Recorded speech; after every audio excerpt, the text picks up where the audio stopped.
3 innings, no hits. You have to be feeling good about your spring so far, I guess. Yeah, absolutely. Yeah, I feel great. Body feels good. Mentally, I feel strong. So I'm just excited to get the year to start. So whoever it takes me. 2 outings, right? Like usually 2 outings, you're looking at it's the 1st of March. Right. Now there's less than 2 weeks to opening day. How do you feel like that is? You know, we've asked you about this early in camp, but now that we've got a little bit more time in, how are you feeling about like being geared up and ready for opening day? Yeah, I think I'm really ready for opening day. I think my body feels good. Made sure I prepped pretty good in the off season. Made sure I kept throwing with a lot of guys there in Dallas, but I just came into camp with my intentions to throw the ball for strikes and just get hitters out and give it my all every outing, and whatever it gets me, I take it to the mound the next time I go and just keep getting better after that. So. What's the biggest thing you took from last year's outings going into camp this year? Honestly, I think just confidence. You always get those pregame jitters. I definitely did in New York, but I just try to work on my mental game a little bit more, just stay focused. I'm pretty happy with where my pitches are.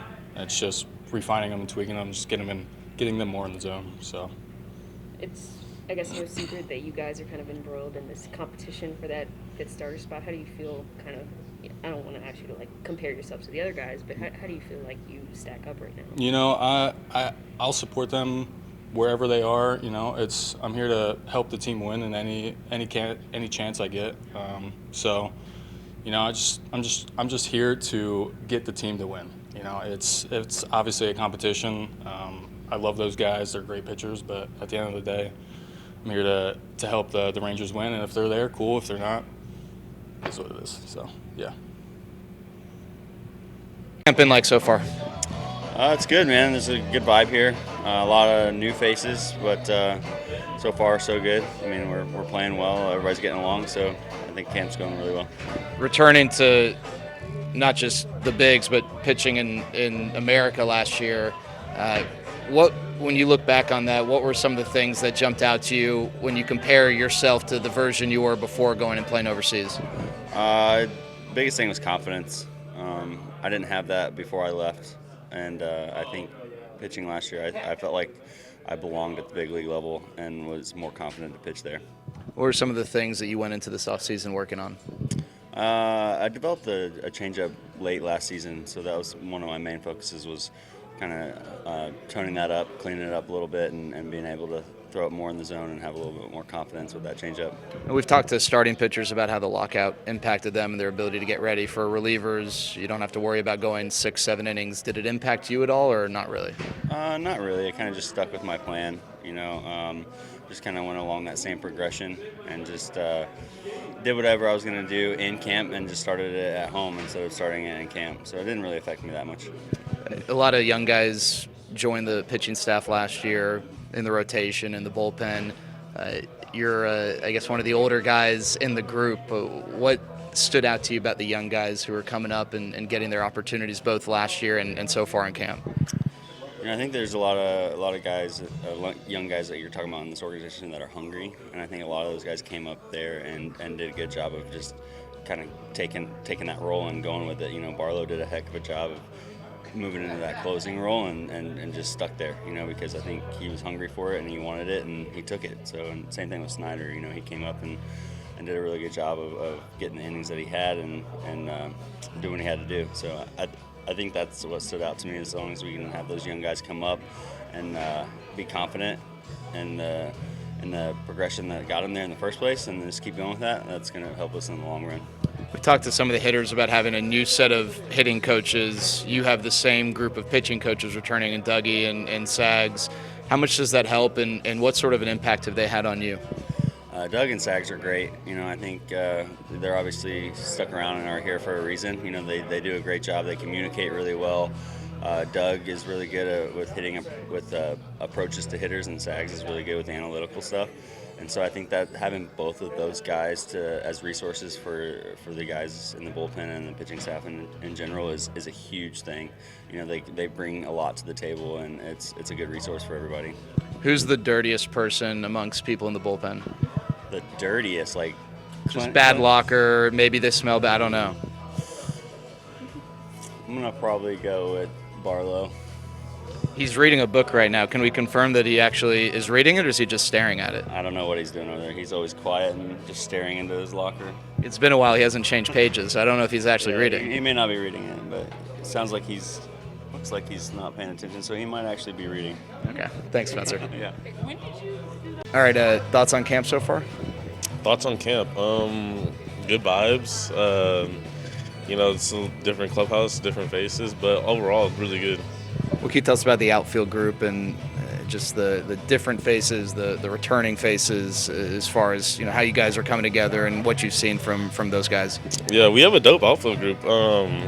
Got Cole, Jake. We have some good vibes out there. High energy.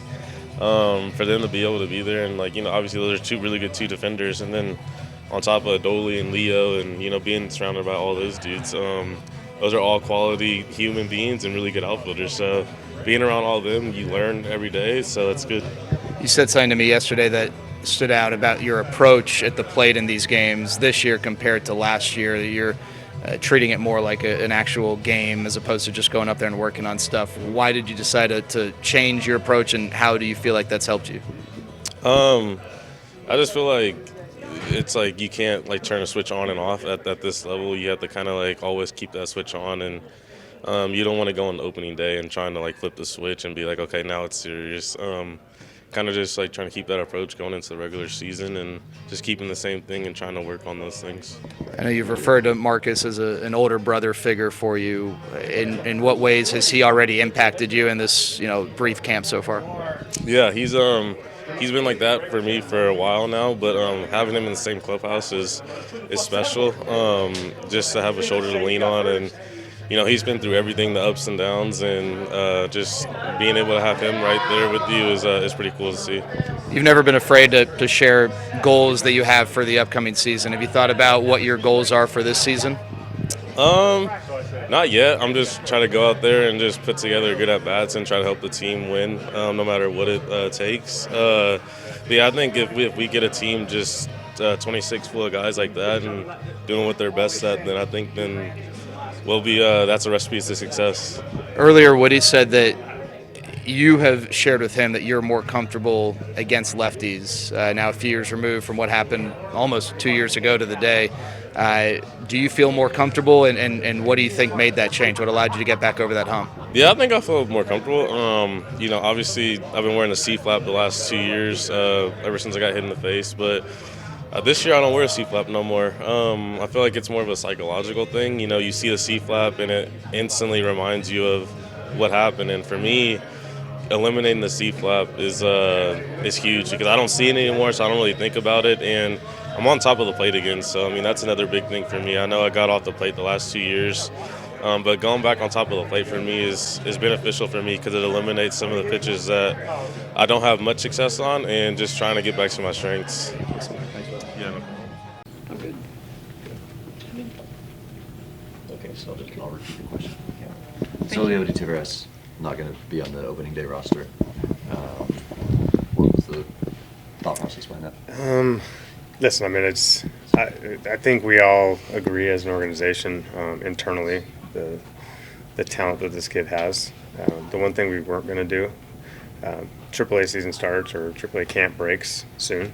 I think a lot of these decisions were made for their being able to go down, get with their teams, break with their teams, and get off to a good start. So as far as Leody's concerned, we all think this kid has superstar potential. We're not going to leave him as a fourth outfielder. We're not going to put him in a platoon role to start a season. This guy is working on things right now. He's been working with the hitting coaches. He's been an A++, learner right now, and it's showing up in games, which has been fun.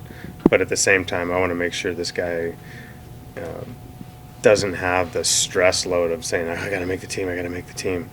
He's going to play a long, long time if some of these things stick and he becomes a consistent performer. He's going to knock the door down. It doesn't matter if he starts in AAA for a week or 2 weeks or 3 weeks, however long that takes for him to show, I'm the guy.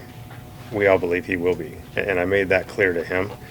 Some of these, obviously, younger guys we sent down, it was more like, hey, you guys impressed me, but you still got to go down and perform. We believe Leote is obviously ahead of that group as far as his timeline goes. So it's more about just getting him confident, having some of the things he worked on stick, and if it shows up, I will not be afraid to pound the door, pound the table for him, because he's done everything we've asked. With him, it did seem like when he was in AAA last year, he did perform really well, but every time he came back up to Arlington, he struggled a bit. Yeah, there were some things, even when he performed well. Listen, there were some flaws in the performance even when he was performing in AAA, and we saw that, and he knows that. We had talked to him a little bit about it, but what we're seeing now, and hopefully what he can become, it's a little bit, I wouldn't say flaw-proof, but it's just a more consistent version of Leote. And some of the same things that popped up in the big leagues were popping up in AAA. It's just obviously the competition is not the big leagues. So hopefully with what he's doing now, like I said, can make it a big league caliber, performer where, the kid's work ethic is off the chart. His attitude is off the chart. All it is just, having this stuff stick. And if it does, if he can do kind of what he did yesterday and the day before, even on the backfield, he made some adjustments that Donnie and Tim had worked with him, and he took it right into the game and hit a homer his second at bat, I think. So, listen, this isn't about him not making the team, and he should be disappointed, but at the same time knowing that this is a long career ahead of him. This is just a minor setback. So, let me ask a question. You sent Josh Smith out. Mm-hmm. I know you're so upset. I am. I'm brokenhearted. A lot of Ranger fans are probably really upset too, as they should be. So, are you gonna? I guess where I'm going on this is he's playing second base in the minor league game today, right? Or Yeah, the B the B game. game, yeah. He's playing second base. Mm-hmm. Any significance to that? No, I've tried to move him around, second, short. Wanted to see him at third. Got him in some games in the big leagues at third. Okay. Yeah, I mean, And he can play anywhere.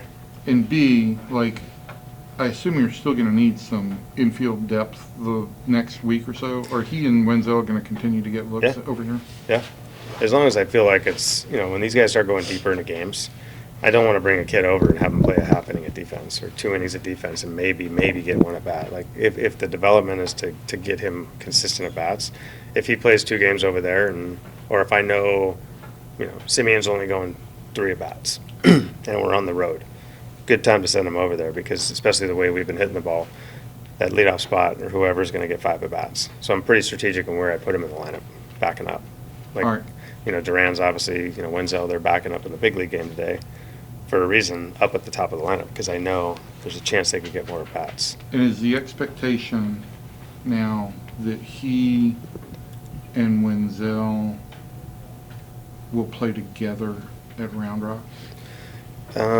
I can't confirm that 100%, but yes, I believe so. They both earned it. They've both been extremely impressive. I challenge both of them, especially Wenzel.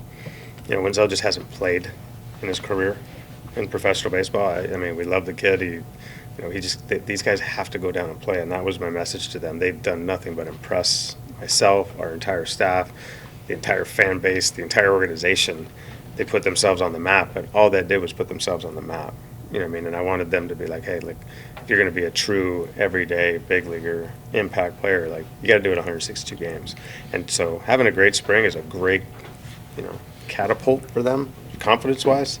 But that's all it is for now. And so I think these guys are elite at what they do. But they got to go down and prove it. And if something happens at our big league team early, or whenever that is, or these guys are like Leote's case, knocking the door down, I have no problem saying, hey, get this guy here. He needs to play here. He's ready. But on Josh in particular, I mean, this is a guy who had 30 games at AA. Mm-hmm. But you guys feel he's ready to bypass that at this point? Yeah, I mean, listen, there's to Kennedy's point on Leote, he performed in AAA, but there were still some underlying flaws there that we knew based on what he was facing. And so if we look at this kid and we do a deep dive on him for 2 or 3 weeks, and we see what we saw here, the at-bats he had against, I mean, the crochet at-bat just kind of stands out for me. Right. This is left on left, one of the nastiest lefties in baseball, who he makes some of the best hitters in baseball look silly. And he went 0-1, 0-0 slider, swung through it, 0-1 slider, check swing, didn't get the call. Next pitch, rifled into left center on a 97-mile-an-hour fastball. Like, you just don't see a lefty handle that at bat against an elite guy like that. Now, I saw that consistently the other day. Hits a homer on the first pitch. He fits our system just in everything that he does. He fits our offensive system in the way that Donnie and Tim want it run. He's an unbelievable game planner. He's well prepared. He's obviously got elite talent. Both him and Wenzel are obviously very, very talented when it comes to hitting the baseball. And they're extremely versatile. They can play any position on the infield, and well. They both have great arms. They both have great, instincts to play the game. They're both good base runners. Smith, like, he got thrown out a couple times in Oakland. Just the dialogue that he had after the fact was kind of like, wow, this kid gets it. Like, he understands. He wasn't out there like, oh man, I can't run, I got thrown out. He was talking about what he was looking for, what he thought about, what he was keying off of. I started, I stopped, I didn't get a great jump, I should have shut it down there. It's just an elite thinker, man. And that tells me that a kid like that is ready to perform at the big leagues. Now, we're not asking him to hit third and be an MVP candidate right away. We just expect him to go according to what we want, which is be able to be a tough at bat, follow the game plan, play defense, run the bases, play aggressive, play with your hair on fire, and he does that. And so the plan for him down there would be play short and third? I think all three. I think it depends. What about the I would outfield? like both those guys to get some time at third. Just because. Both at third? Yeah. Okay. I mean, listen, if something happens to Andy, the two guys at the middle are, it could happen to them. Anything could happen to them. Right. But Andy's got, he's got to not only stay healthy, which the other two do as well, but he's got to perform. He's got to perform both offensively and defensively. So there's, three things in Andy's So that do he they has get to time cover. in left field there too? Simeon and Seager aren't going anywhere as long as they're healthy. They could hit 100. Like, they're not coming out of the lineup. But if Andy doesn't perform in either one, we have to look and say, okay, are these guys killing it in AAA? Are they doing what we saw in spring training? Smitty being a left-handed hitter helps him. Because it's, you look at some platoon type situation or, kind of easing him in there where he's going to get a ton of at-bats, but not overwhelm him. That could actually be a really good fit. So I want to make sure he gets some time there, but also short and second as well. So And maybe a where's- little bit in the outfield just to. A little bit? Okay. Yeah. And the outfield work would be center or left? Probably center. I mean, I think either one. Okay. Honestly, I think either one. If you can play center, you can typically play left. If for some reason, like I said, we have something going on in the left field spot, then we'd probably have him go out there. But, we have other options there as well. So I think more on the infield. And then the other thing was for me also, like, in the way that Smith had 30 games at Double A, Duran had 30 games at High A. I'm expecting that this means he's going to Frisco. Yeah, I can't confirm that, but potentially. Okay. Yeah. Matt Carpenter, you played a lot against him with the Dodgers, but Yeah. now that he's in your clubhouse, what impact has he made on the younger guys? It's made a ton. You'd probably have to ask the younger guys to see if they're. I've asked them all to kind of just look around. There's a lot of guys in our clubhouse to watch now. We got a lot of service time. If you're a pitcher, there's 4 or 5 guys you can just kind of follow around and watch. If you're a hitter, there's 4 or 5 guys you can kind of watch. Carp is, I think a 3-time All-Star, 10 years in the major leagues. Our most service time, in the clubhouse. And second day in camp, first of all, he signs a minor league deal, and with no real, guarantee or almost a less of a guarantee to make the team. And he comes in excited, smile on his face, can't wait to get to work. Second or third day, he's already out there, when everybody else is gone, working with Donnie and Tim, open to try new things, working on new things, just talking in our base running session, during groups, bringing up stories, talking to, how important it is, just backing everything that we've talked about. And it's, I see him in there interacting with our strength coaches. He's the first guy here every day. You can't ask for more. I mean, honestly, as a manager, you can't ask for more from a guy who has been guaranteed nothing. but yet he just gives everything, and it's pretty cool to have, honestly. And I've been extremely impressed, to be honest with you. It's been he fits right into the culture, but he didn't have to do any of that. I see him talking to younger guys. I see him on the bench when he's not playing. I asked him, he's 10 years in the big leagues. Like, I know how hard it is to get 10 years in the big leagues, and some of these guys, like, they won't want to back up on the road. First I asked him, I said, hey, with all respect to your service time, like, I don't want to send you on the road and back you up, a 10-year vet. Like, I don't care, Woody. You do whatever you feel like you want to see me. He goes, I've given them the option to go in the backfields. He's like, whatever you want. So some days he'll go on the backfields and get his at-bats. He doesn't mind backing up. He did it twice already, backing up on the road. Just something that you don't see. So there's a special quality to him that it's been a pleasure to have him. And then last year, you were wanting to integrate John King into the rotation. Is that going to be revisited at all? No, I don't think so. I just don't think it's fair to him. Obviously, with the injury, we're going to be really careful with him this year. I still think he can pitch multiple innings.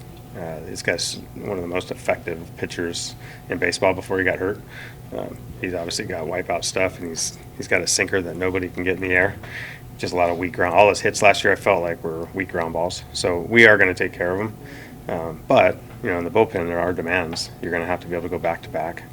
For him, he's going to have to go multiple innings. We'd like him to go multiple innings.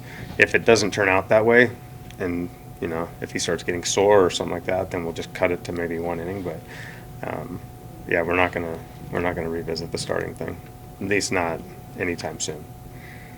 You've got two non-roster pitchers, both going today, in Bush and Holland. And the assumption is that making the opening day roster is realistic for both those guys. Mm-hmm. What in particular are you looking for right now? I think for Bushy, I think it's a little, well, I guess it's the same for both, but the stuff. Seeing the stuff, the execution. I think we trust the guys. Like, we know the guys. We've had Bushy for a while. He feels great. Obviously, the ball's coming out of his hand pretty hot. Just a matter of, can he maintain the stuff? Can he stay healthy? For Bushy, obviously, he's had a ton of elbow injuries. And can he execute? Can he go out there and execute and get outs? Because he's obviously pitched it in the back end of bullpens, as has Greg Holland. So if Holland's stuff looks good and it starts to trend upwards, and we know the sliders there, we know the sliders obviously his bread and butter, but the curveball looks decent and the velo starts to tick up a little bit. Like, he looks similar to what Greg Holland used to look like when he was one of the best closers. Then it obviously makes it a pretty good argument to keep that kind of experience on the team. Where was the velo the other day when he pitched? I think it was right around 90, 91. Where do you need to see it? I think that plays. It's just a matter of, can he execute? Is he trying to overthrow to get that velo, or is it just coming out? Okay. There's a big difference when guys are trying to, Dane the other day hit 93 a bunch of times, and it wasn't like he was trying to overthrow it to be 93. It was just coming out at 93. So if Holland's actually got good command and it's 91, 92, that plays because the slider's real. And is Holland in the same, I know they're different positions, but is Holland at all in the same kind of class? Like, Carpenter has already told you, he's going to go to the minors and start the year. Has Holland told you guys that too? I don't think so. I don't think it was. I think he came in with the intent to obviously make the team. So and that's how you guys are looking at it. Yeah, yeah. We obviously don't have a ton of experience at the back end, and that for what we want to be a winning team, it helps to have experience sometimes at the back end. Like I've said before, I wouldn't want to put that on Barlow right away. If it happens to work out that way, hey, Joe, go get him, dude. Like, Sure. I trust him. He's going to be ready. He's going to be prepared. But ideally, you wouldn't want to have to put him in that position right from the beginning. But whatever, we'll deal with it how it comes. But if Holland shows he can handle it, I'm not saying he's our closer if he makes our team either. Like, obviously, he's got to earn that. I don't think we've pestered you about Eli White since he started playing outfield again. What did you see from him defensively, I guess? Good. I mean, I've watched him in practice and watched him run down balls like he always does. It was just a matter of the throws. You know, can he make the throw? Is it? He said he was a little worried. Like, I don't know how I'm going to feel. You know, after a game, I thought maybe I would be a little sore just from the throwing every day, and then in the game, in between innings, like playing catch in the outfield, just your regular routine. And he said today he felt amazing. Like he felt completely fine.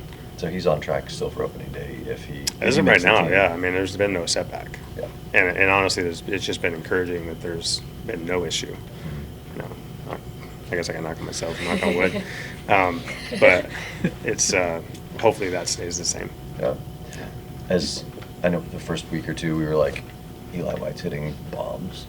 I haven't really gotten a chance to watch his batting practice lately. Is he still Good. I was watching him in the cage this morning. It's just he's got a really good routine. Him and Solak, honestly, are blowing me away because they've both been very, very east to west.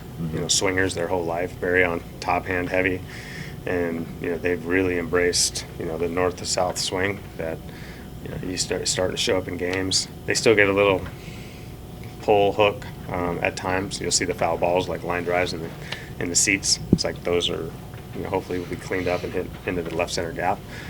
But both guys have worked really hard on it, and I see them working in the cage, and the drills they're doing are they're continuing to reinforce the right movement. And if they do that, I mean, both guys are really, really good when they stay that way. It's just if they can maintain that is the key. I feel like I understand exactly what you say what you mean when you say east to west. When you say north to south, are we talking like launch angle? Like no, you're talking just like if you're a right-handed hitter, like your right shoulder coming under your left. So it's like this would be east to west. Okay. This move, if you look at the Justin Turners and Mike Trouts and just the way that swing moves, that barrel doesn't come this way. It actually moves up through. And it keeps you more like in line. Yes. I can get pretty scientific on the benefits of it, but like increased adjustability, ability to, your barrel is not flat. Anytime you got a flat bat path, like you're typically going to pound balls into the ground, and it's really hard to drive a ball anywhere. You have to be like perfect timing when you have, a little bit more north to south. And I'm not talking saying swing straight up. Right. It's not about that. It just gives you more ability to hit different pitches. Balls coming into you, got balls going away from you, balls going up. Like you can cover so many more pitches and speeds. That's what all the great hitters look like, and they do. They all move similarly, different ways, but like similarly. But guys with flat paths they're typically easy outs. Gotcha.